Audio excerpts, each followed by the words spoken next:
Welcome to the Fish House Nation podcast. We've been on a little bit of a hiatus, but I want to get things going again. And to do that, what I've done is decided to bring on a co-host. And he's a guy that if you've been following the show since its beginning, you've heard him before. He is Mr. Al Escobedo. How you doing? I'm doing awesome, Chris. I'm glad to be joining the team. Super excited. Yeah. For those that remember me, yep, I'm looking pretty jacked. Right. Yeah. I didn't gain weight down here. It's just I'm pretty ripped. Yeah, exactly. Yeah, that's what I was thinking. But no, it's really good to have you. And I can just stand there and talk to people, or I can go out and try to find people. But what I really wanted to do is bring you on and make the show a little bit more conversational. I think a little bit more just entertaining, and so that people can watch and listen and enjoy the show like we're just hanging out in the living room. Well, today we're hanging out sort of in your living room. We're at your workplace in the archery shop here. But I think what we'll do is, as we progress, we'll get down to our new studio we've got right now. But this is cozy too. We can hang out in the archery shop. Yeah, we'll make this work, and then pretty exciting stuff getting that studio up and running. So yeah. That'll be a lot of fun. This whole deal is pretty exciting, just to join you and chat some ice fishing and anything in between. I'm pretty excited. Yeah, so today, your first episode as officially part of the team, we're going to talk about one of your favorite places. And we've done a bunch of different locations and destinations for ice fishing. I don't know if we've ever done a show on Big Stone Lake, but that's a place that you hold near and dear to your heart. It's one of my favorite fisheries, and it is blowing up right now. If you're on social media, I'm sure you're seeing it. It's a great fishery for multiple species. They got great walleye fishing. The walleye fishing can be pretty tough in the winter, but if you get on them, they're really good quality fish. Great perch fishing. I've caught some beautiful crappies out of there, 13, 14 inches. There's really nice crappies in there if you can find them. But the big thing right now that seems to be blowing up on the internet is the bluegills. They got a great year class of bluegills, a trophy class of bluegills. If you're looking for one for your wall to take pictures of, to keep that population going, I mean, it's a great fishery. It's kicking out a lot of great bluegills right now.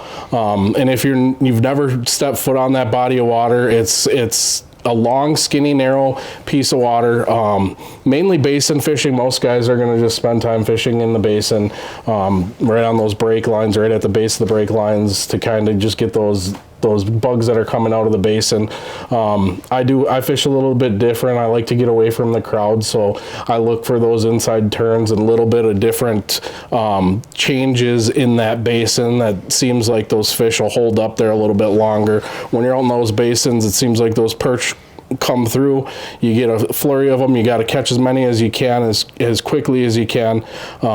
A tactic I use in that situation when we do fish out in those deeper parts of the lake is I'll actually have 4 or 5 rods actually ready to go.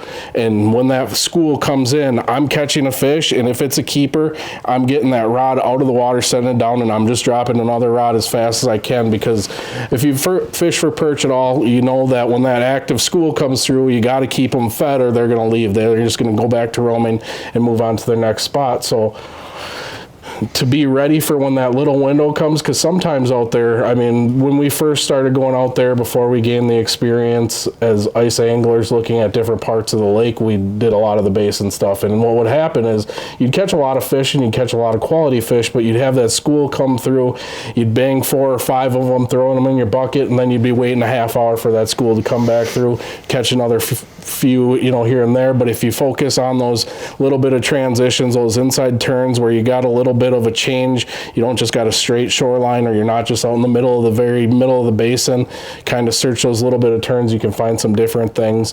The other thing is it is part of a river system, so there's a little bit of current in there.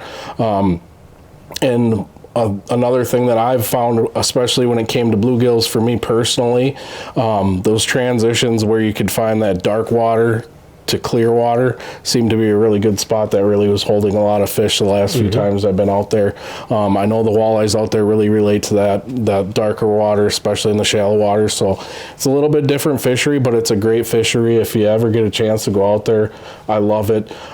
There's a great bait shop out there. They're good people. It's Artie's Bait and Tackle. Artie, he does, he's got a guide service out there. He does all that. We've rented shacks. I saw his son left. Yep. His son was kind of doing a lot of that stuff, and he kind of, I guess, evolved out of that position and moved away. And that happens sometimes, and I'm sure Artie probably loved working with his son, but sometimes sons decide they got to go and find new adventures, so that's happening there right now. Yeah, I'm sure it's got to be tough, because I know Tanner was a huge part of the system down there. He was a great guide, knew a lot about the lake. I talked to him a lot of different times over the years of going out there. But, even from the first time we went out there, they're great people. If you're just looking for some information, they got the basic knowledge. They have day houses, night houses.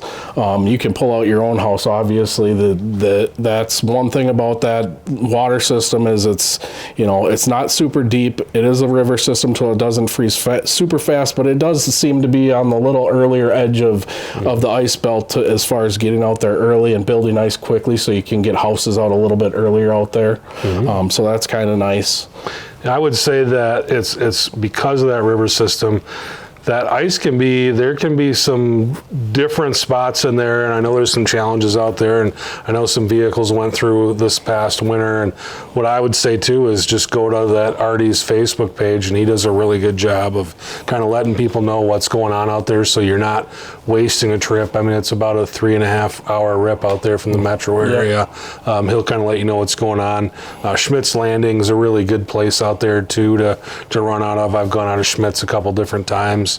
But let's go back to the fishing though. And I think one of the things you brought up was when you're perch fishing, they have a couple different rods set up. And the other thing I would say too, and in my experience fishing in places like that, a lot of times you could be on a hole that's just like they're there and your buddy's 10 feet away from you not catching anything.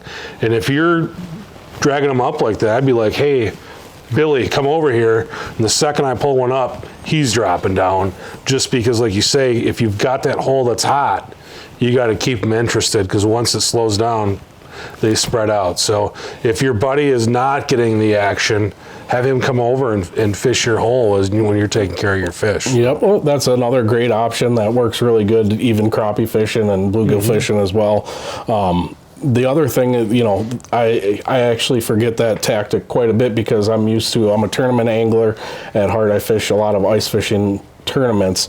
So we get into a system of drilling 2 holes. If you're hole hopping, especially for perch, I find that when you're drilling holes, just drill them in pairs all the time, because it even helps when you're crappie fishing in basin crappies when they're traveling a lot.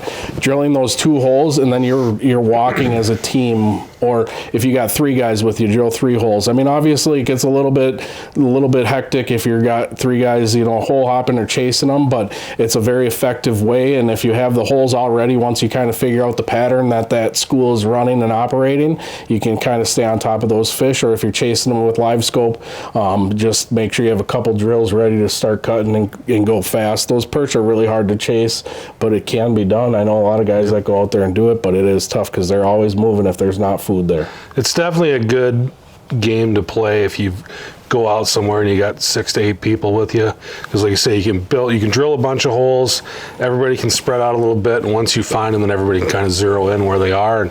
But you do have to move. You're not going to sit on that hole all day long. You're probably going to be rotating and moving around to stay on top of them. That's the other thing about that particular body of water is, for the hard house hunters or for the family guys, is them schools are roaming so much that if you are someone that's just looking for a relaxing weekend, you can go and set up just about, I would say, 90% of the basin and sit there all weekend, and you're going to catch a few fish to bring home in the bucket. It's just more or less if you're looking to run and gun and chase them, that's the way to do it. But there's still some really great fishing, especially in those key bite areas early in the morning, right as the sun's coming up, as the sun goes down, sitting in that wheelhouse, have a cup of coffee, maybe crack a beer, play some cards at night. But there's still some good fishing. It's just not going to be as fast. It's like, that's more of the school's going to come through, you'll catch a handful of them, and then you're going to wait a little while. But we've been successful doing both ways. Sometimes it is nice to just go out and relax. One of my favorite things to do is to bring the house out, set it up, and like you say, if it's pretty nice out, I'm going to fish out of that house in the evening. We're going to drop rattle reels down at night. We'll fish out of that house in the morning. But then during the day, I like to bounce around and go check out. And we just use the fish house as basically a base place to go back and have a breakfast at 9 o'clock. I like to eat, so we're going to go back at 1 o'clock, have lunch, maybe have something rolling on the slow cooker while we're out. But using that house as a base, but going out and bouncing around, and it's just something that I like to be able to just, like you say, drill holes where you want to drill them. Well, and that's really nice too when in your wheelhouse. It takes a lot to move, total locations. But that way, if you're taking that middle of the day kind of hopping around, you might find something that is holding fish where they're not moving a whole lot, where it's like, okay, it makes sense, let's move here, and we won't have to leave the shack all weekend for the rest of the weekend. But you're not going to know that if you're just sitting in the shack the whole time. So if we all get it, those cold, crappy days, we don't want to go and mess around. But if you got a nice day and you're willing to go and put in some work, there's a lot of fish to be caught out there, and a lot of quality, a lot of perch from that 9 to 12 inch range. Like I said, bluegills, I've personally got a couple on my wall that were over a pound, replicas. I know quite a few of over a pound that were caught this year, just through some buddies and stuff like that. And then obviously all the different Facebook posts that you see on Artie's. If you're questioning it, just check out Artie's Facebook page, like you said. But going back to Artie's a little bit, just to give him a little bit of love here, because I do enjoy what he does out there, and he is very helpful. Not only does he have the ice shack rentals and the guide service out on the ice, he also owns the in-town hotel now.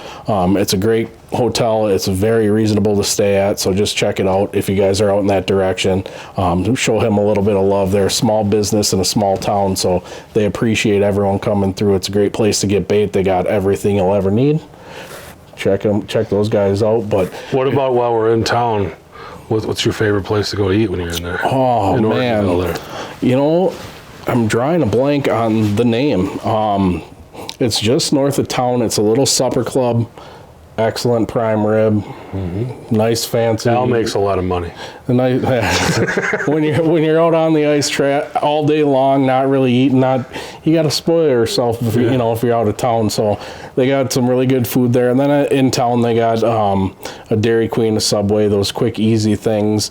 What we like to do is we usually bring out we tend to make that trip for a weekend. Like you said, it's about a 3.5 hour ride from the Twin Cities. We're on the east side of the cities here, so we tend to pack up all our lunches and stuff like that, and then we'll just do maybe one dinner while we're out there, and that's usually when we go hit the big prime rib dinner, and it's pretty good. Fancy little plate. It's an old style supper club, more or less. They got cool mounts on the wall and good food right on the lake.